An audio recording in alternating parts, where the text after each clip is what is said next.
Hello everyone and welcome back to another episode of Stardew Valley here on the Game Professor channel. I'm your host, the Game Professor. Can we please have some rain? Darn it. Another cloudy, windy day. And we have good luck today. Awesome. I might go back to the mines then. And tortillas, we went over that on Sunday, so we don't need to read that again. And looks like nothing to harvest for the day. That's fine. Nothing wrong with that. We will do a quick check of the coop. Hi, Chester.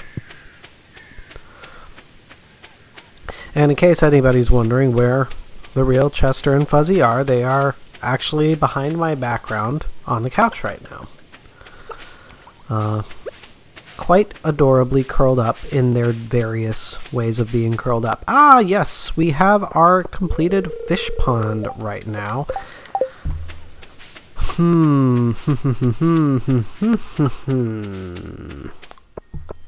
Well then, actually, you know what I'm going to do?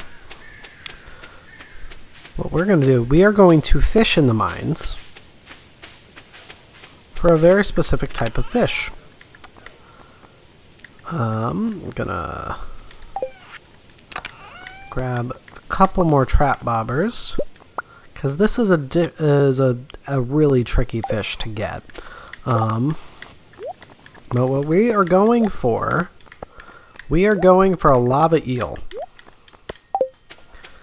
and we're probably not going to spend all day doing this. We're probably just going to spend part of the day doing it. But lava eel makes produces one of the best types of roe that you can get in the game. So that's why we're going for them. And they also have a chance of producing magma geodes and diamonds, I believe. Magma geodes, I know for sure. I might be wrong on diamonds. They also might do the fire quartz. That would sound right. But we are going for this. The big, and looks like we hooked one right away. And I completely screwed that up. Well done. Well done, me. I'm a good fisherman. And we will get a lot of trash while we're doing this. That is one element of the underground fishing that you have to deal with, is you get a lot of trash. And there could be a bit of commentary on that, being that it's an area that is not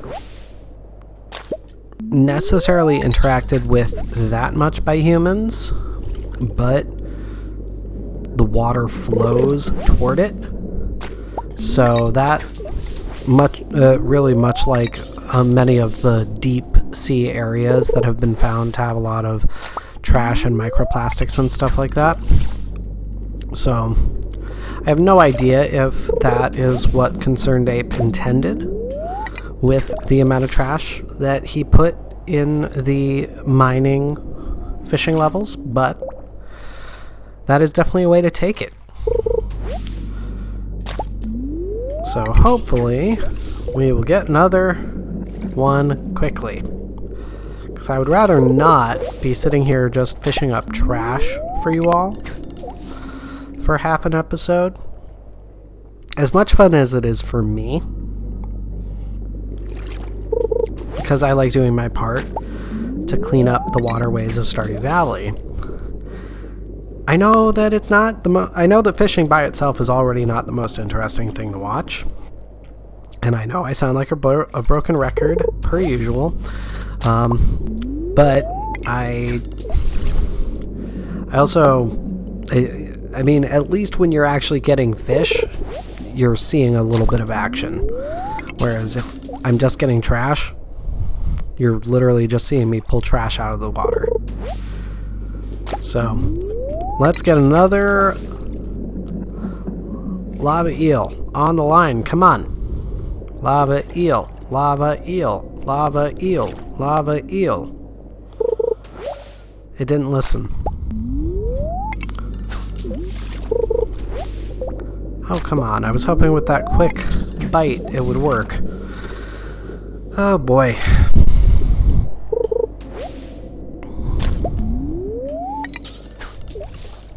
I mean, the one good thing that comes out of these sorts of mine fishing trips, better way of putting that, is that you can kind of get a nice backlog of trash materials for recycling purposes. And amazingly, I didn't get into this in the last couple episodes as I was talking about sustainability, but the use of the recycling machines and the strength of the recycling machines, this is when I'm going to get a lava eel, because my tackle just ran out and I cast too quickly. Watch. Oh, wow. Usually that is literally what happens to me, is I'm going after a really difficult fish, I use up my tackle, and then that's when the fish bites. I cannot say the number of times that that has happened to me when I'm playing this game. But the existence of the recycling machines and the effectiveness of the recycling machines in terms of how they repurpose materials and make them useful, like the soggy newspapers can become lanterns or cloth. Cloth is one of the rarer items at this stage in the game, really, because at this point you probably haven't been able to upgrade a barn to the point of being able to have sheep, because that is, I now don't remember if it is the first upgrade or the second upgrade that gets you sheep. I think it's the second upgrade that gets you sheep, because it's sheep and pigs that you get with that one. But it really, it's going to be that, or oh no, the sheep are the first upgrade. So it's goats and sheep that you get with the first upgrade of the barn, and then it's the second upgrade for the coop that gets you rabbits. That's right. That's why I had it mixed up, because it's the first upgrade for one and second upgrade for the other. But maybe you're able to get an upgrade for the barn, get it up to the second level, the big barn. You're going to be spending all your money doing that at this stage. You're going to be spending all of your wood and stone at this stage. You're not in a position to buy the sheep. Maybe you would have just been able to do that at the beginning of autumn or fall. I keep doing that. I keep calling it autumn. I don't even say autumn regularly in my real day-to-day. I don't know why I keep saying autumn. Fall. At this stage, the 10th of fall, probably not going to have adult sheep yet to be shearing. So, probably don't have wool. Therefore, you're not going to be able to get cloth. Whereas, if you get enough soggy newspapers, you might be able to luck out and get some cloth from that. And the driftwood, you can get either wood or hardwood from that. If you get the wood chipper, you can turn hardwood into wood. Overall, wood is the more useful resource, just because you're going to use it for more things. In the other file that I've been playing on recently,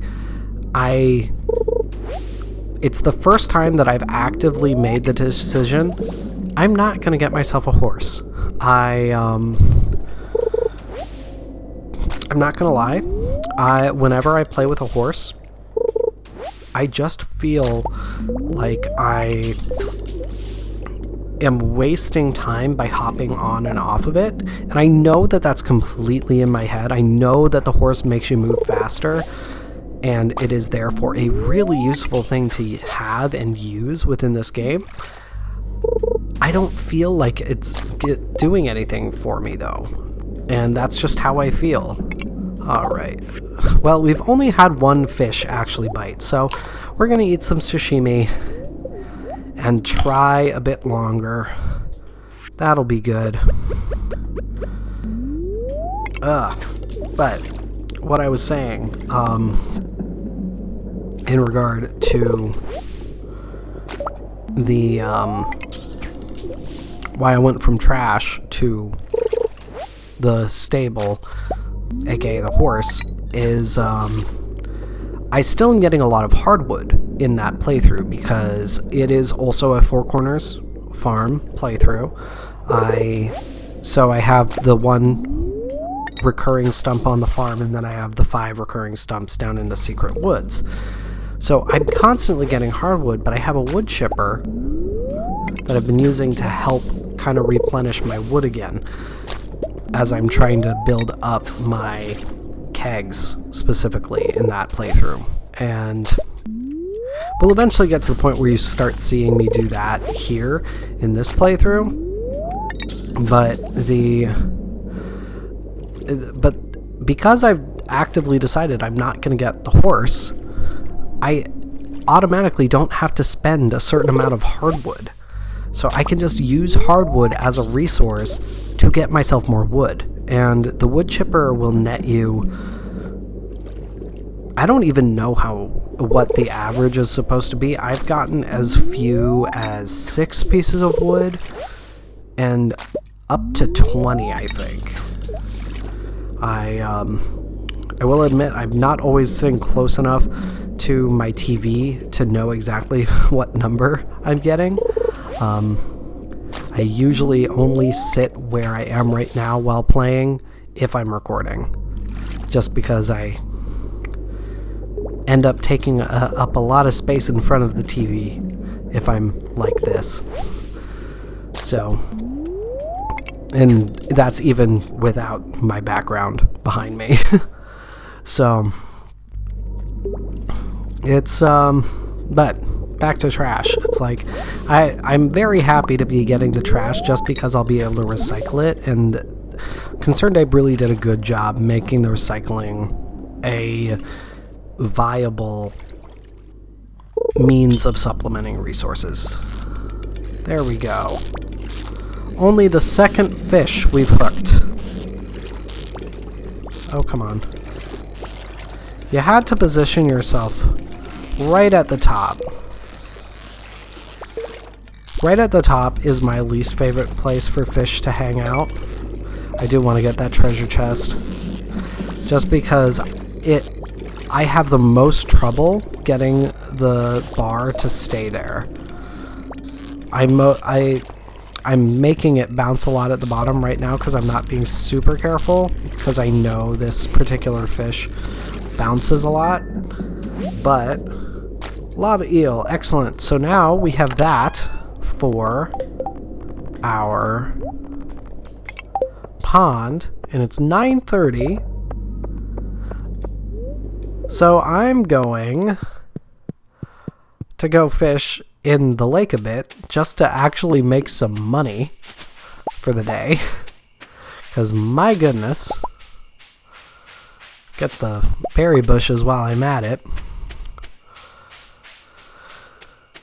I fish so rarely down in the mines, and I always forget how much trash you get. And yeah, I can justify it and be like, yeah, I'm okay getting all this trash, but it really is very annoying. To think that our first cast down there was a fish, and it was a lava eel. I could tell that it was a lava eel from the fish behavior. And then I can see if I can quickly math this out from the number of pieces of trash we have. 37. Now, of course, I can't see it anymore. We had more than 40 casts there where I didn't catch anything.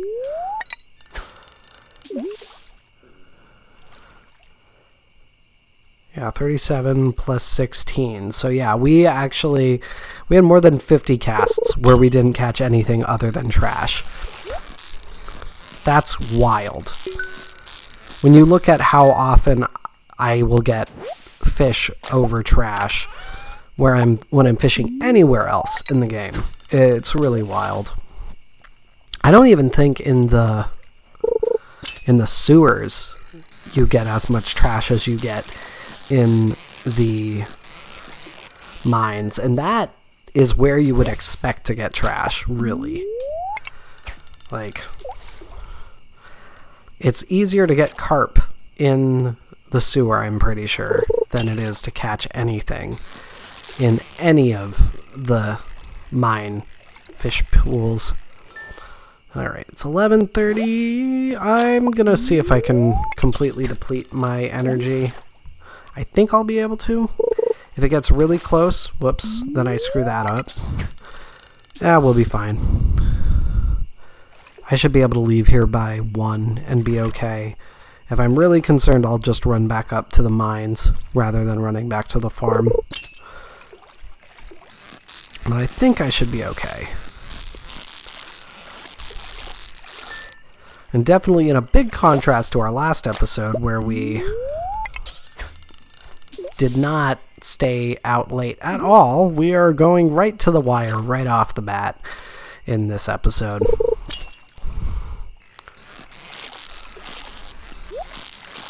And another treasure chest. And yeah, we're doing just fine with time. So, what did we get? Another bullhead. And a dressed spinner, so a bit more money there. I have an hour and a half to get back into bed. That is perfectly fine.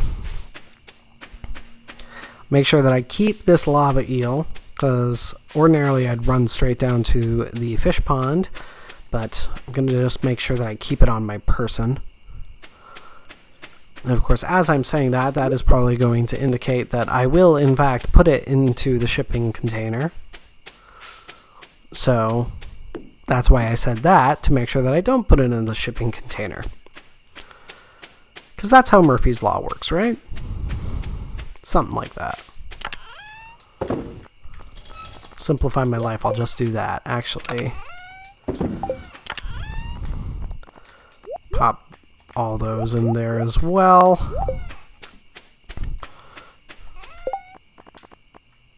Alright, I haven't gotten all of my fall forage stuff yet.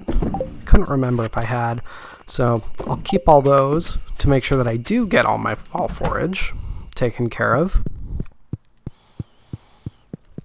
Beauteous. There we are.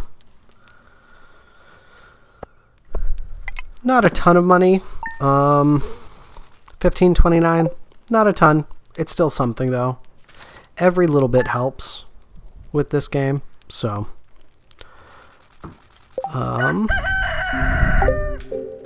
not sure why I hit that button accidentally.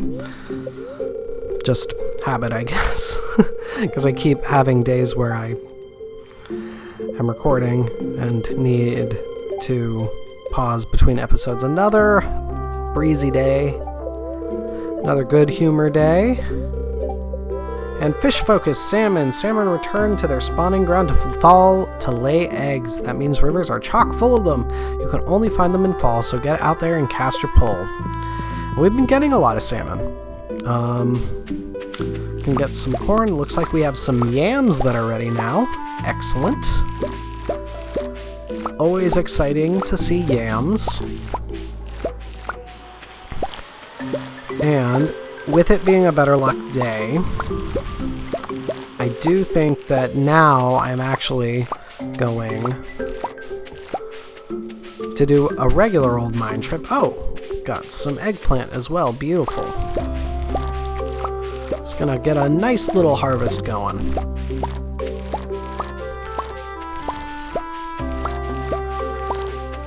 But I think, yeah, I'm gonna go do another longer mining day. I'm gonna go more for the coal again. Go in that trajectory. Just because I really want to, like I've said, really make sure that I'm keeping a ahead of myself on the coal, just because I've noticed in other playthroughs how I will overlook my coal. I have corn. Yeah, I'm just going to sell the rest of these. There we are. Let me see. I think that takes care of all of my bundles, actually. Just gonna group all these together. Put my fishing pole away. I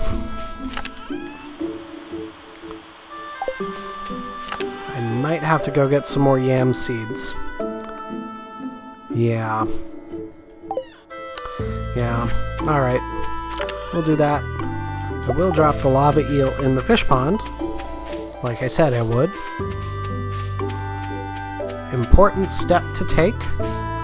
And oh, he stopped flat catting. Okay, it's fine. I'll still give you love, Chester.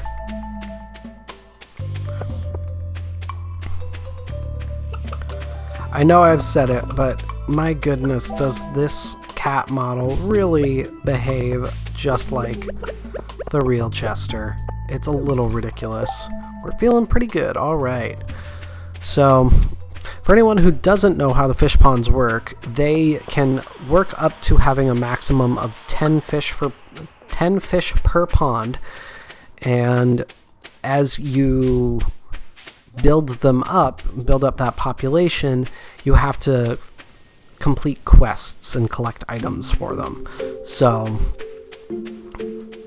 then the items that you are able to receive from them on a daily basis are determined by RNG and the number of fish that you have in a pond at a time. So that is how we do that. So right now, I believe it's a tiny chance of being able to get any roe or anything from them at this point. Just to get enough yam seeds for us to refill what we have removed there. And while I'm in town, just gonna go up to the good old community center, pick up all these blackberries that I can.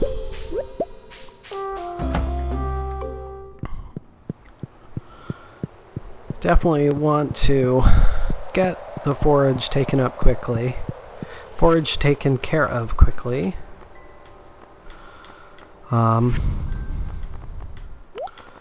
There we go.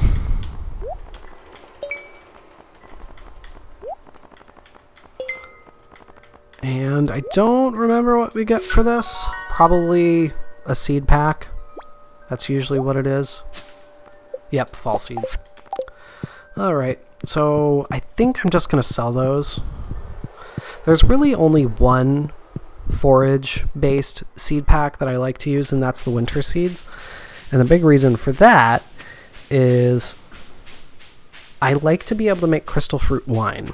Among the types of wine that you are able to make, crystal fruit wine is one of the better ones. It has nothing on the likes of ancient fruit wine or star fruit wine, but it's still really good. So I like to basically take the forage that I'm able to pick up easily, because especially going on the frost levels in the mines, you're going to get a lot of winter root and snow yams specifically. Or no, not snow yams. It's the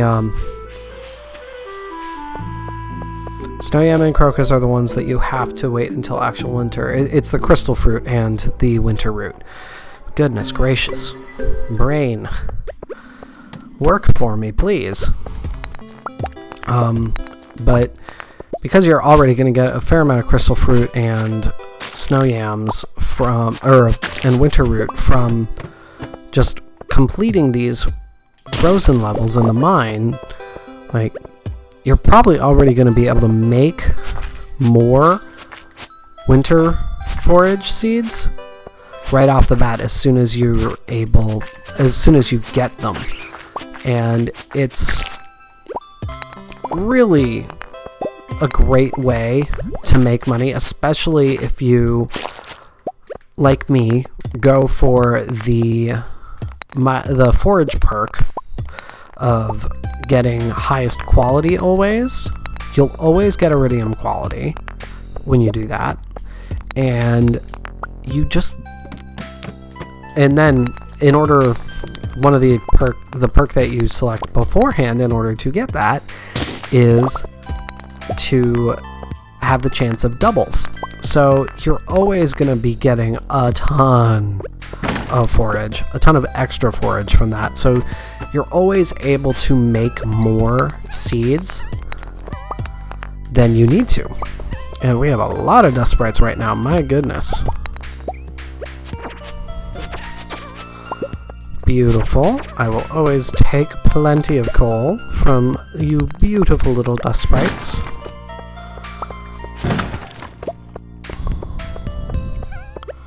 My favorite enemy, because you provide the most useful thing, pretty much. Except you group there that I just took down, you didn't give me anything. No, I'm kidding. I love all dust sprites. I actually really wish that they weren't so useful in terms of loot drops. But my goodness, are they useful. Alright. Come on. Give me a ladder.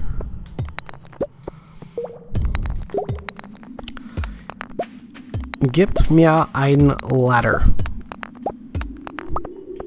I don't know what the German word for ladder is. I don't think I ever learned the German word for ladder, actually. So we're going the Danglish route. Beautiful.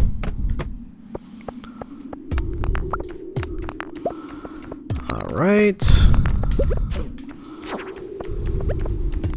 Yeah, I'm just going to get these other nodes just for good measure. I'd rather just get them. Never hurts to have a ton of iron. I actually have multiple full stacks of iron in my other playthrough that I've been playing recently, and it's the first time I've ever had so much iron, I literally don't know what to do with it. So I will probably be crafting a lot of things in that particular file. That is what I'm anticipating. I mean, I know in that one I have the beginnings of my cask empire, my pale ale empire in the works, but I'm working on some other stuff before I can really go super hard into that. And I bring it up here because I will be doing much of that in this file as well, so just giving you all some teasers, essentially. Just teasing some fun info for y'all. Come on. There we go. I will have probably some sashimi, because I think it'll be a bit better for both my energy and my health. There we go.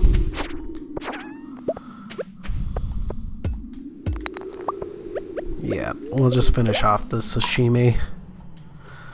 That'll be good. I'm okay if I bring my energy all the way back up again. I know I'm not going to use it all right now, but I'd rather have it up that high just in case I hit a floor where I have a lot of issues.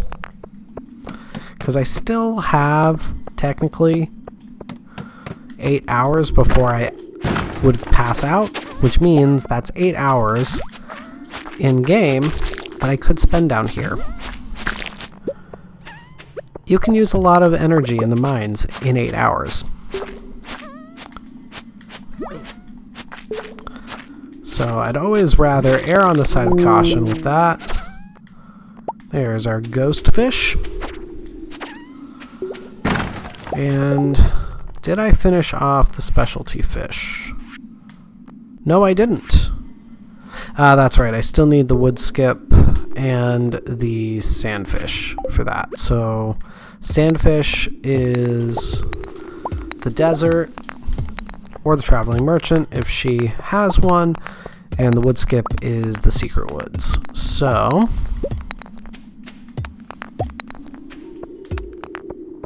let's get a ladder. Come on, game. Like I said, always better to have energy all the way up in case you hit a floor where you have a lot of issues. Alright. Fingers crossed for some dust sprites on this floor. As much as I love these floors for the purposes of going down, they're kind of the least useful when it comes to trying to harvest things. Because the thing with those floors is they're very long, but they always have a ladder at the end. They're always guaranteed to have a ladder. So even if you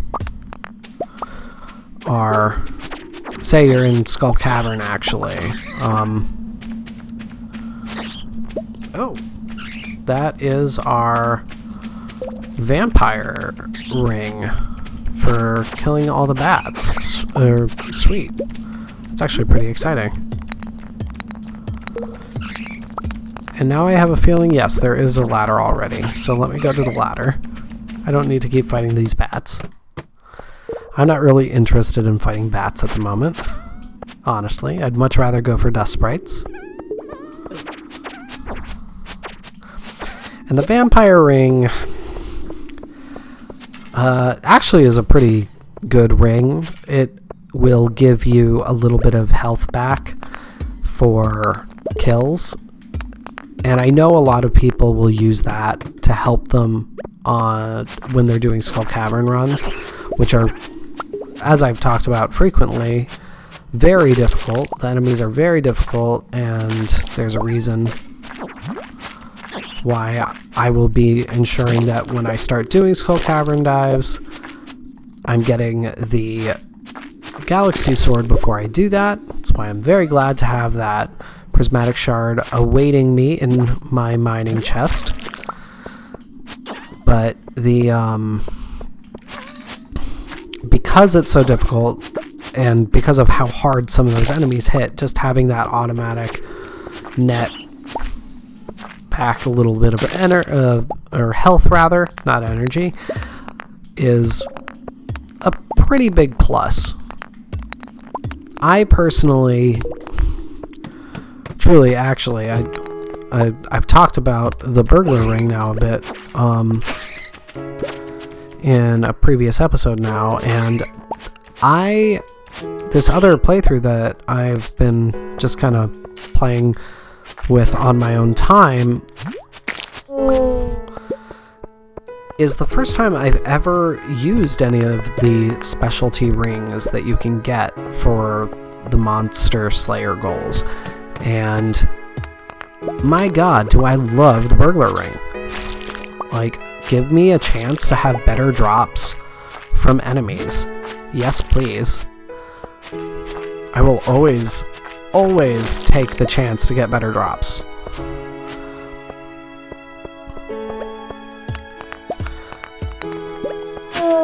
And I'm generally good enough about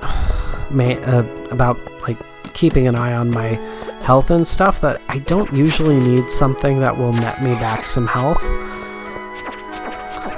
I at least try to be really good about it. I might need to bail on this floor.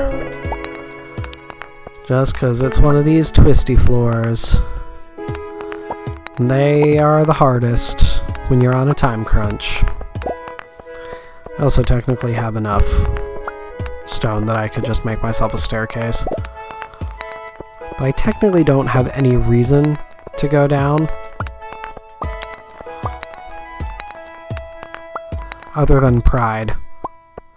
Which is why I'm continuing. My goodness, you guys have seen me pass out in the mines so many times at this point. And I guarantee that because I see that ladder there in one of the inner rings, it is part of why it's being so difficult with spawning one for me. Alright, at this point, I don't have enough time to do anything else, so let's just go down one more level, see if we can get anything else. There we go. Got a little bit more iron, a little bit more stone. Not bad. And we leveled up our combat. Slime incubator and explosive ammo. Very nice. But with that, everybody, just shy of 14 grand, actually, better way of putting it. That is going to be the end of this episode, everyone. Thank you so much for watching. Be sure to hit the subscribe button so you always know when I have new videos coming out, and follow the links to the Facebook page and the Discord server so that you can join the conversation. But until next time, everybody, this is your Game Professor signing off.